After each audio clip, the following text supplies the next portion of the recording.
ଉତ୍କଳମଣି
ଏହି କୋଠରୀରେ ଆପଣ ଦେଖିବେ କାନ୍ଥ ସହିତ କିପରି କିଛି ସ୍ତମ୍ଭ, କିଛି ମୂର୍ତ୍ତି ଅଛି।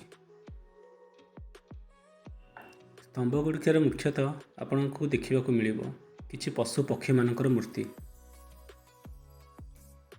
ଏଥିରେ କେବଳ ରାଣୀ ଗୁମ୍ଫା ଓ ସ୍ୱର୍ଗପୁରୀ ମଞ୍ଚପୁରୀ ଗୁମ୍ଫା ଏହି ଦୁଇଟା ଗୁମ୍ଫା ଆପଣଙ୍କୁ ଦେଖିବାକୁ ମିଳିବ। ଏ ଦୁଇ ମହଲା ବିଶିଷ୍ଟ 24ଟି ଜୈନ ମୂର୍ତ୍ତି ଓ ତାଙ୍କର ଶାସନ ଦେବୀଙ୍କର ମୂର୍ତ୍ତି ବହୁତ ସାରା ଗୁମ୍ଫାରେ ଆପଣଙ୍କୁ ଦେଖିବାକୁ ମିଳିବ।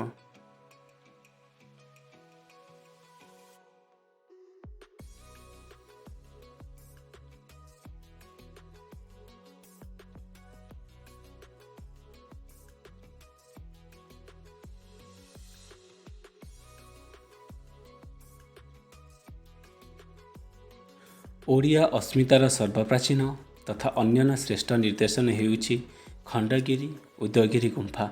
ଏହାର ବକ୍ଷରେ ପାଦ ଥାପି ଟିକିଏ ବୁଲି ଆସିଲେ ଛାତି ଗର୍ବରେ ଫୁଲି ଉଠେ ଆଉ ମନେ ପଡ଼ିଯାଆନ୍ତି କଳିଙ୍ଗ ଶ୍ରେଷ୍ଠ ରାଜନ ମହାମେଘବାହନ ଔର ଖାରବେଳ, ଆଉ ମନେ ପଡ଼େ ତାଙ୍କର ସ୍ୱର୍ଣ୍ଣିମ କୀର୍ତ୍ତି ଓ ସଂସ୍କୃତି।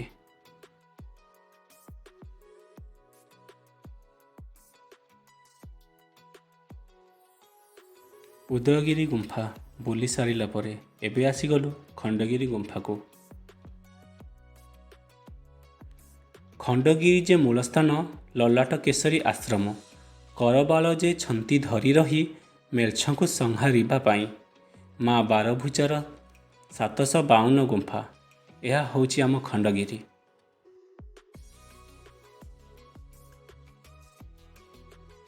ଚେଦି ରାଜାଙ୍କ ସମୟରେ କଳିଙ୍ଗ ମାଟିରେ ଜୈନ ଧର୍ମର କ୍ରମ ବିକାଶ ଘଟିଥିଲା। ସେହି ଖଣ୍ଡଗିରି ହେଉଛି ପ୍ରମାଣ। ଆଉ ଆମ ଖାରବେଳଙ୍କୁ ପ୍ରଣାମ।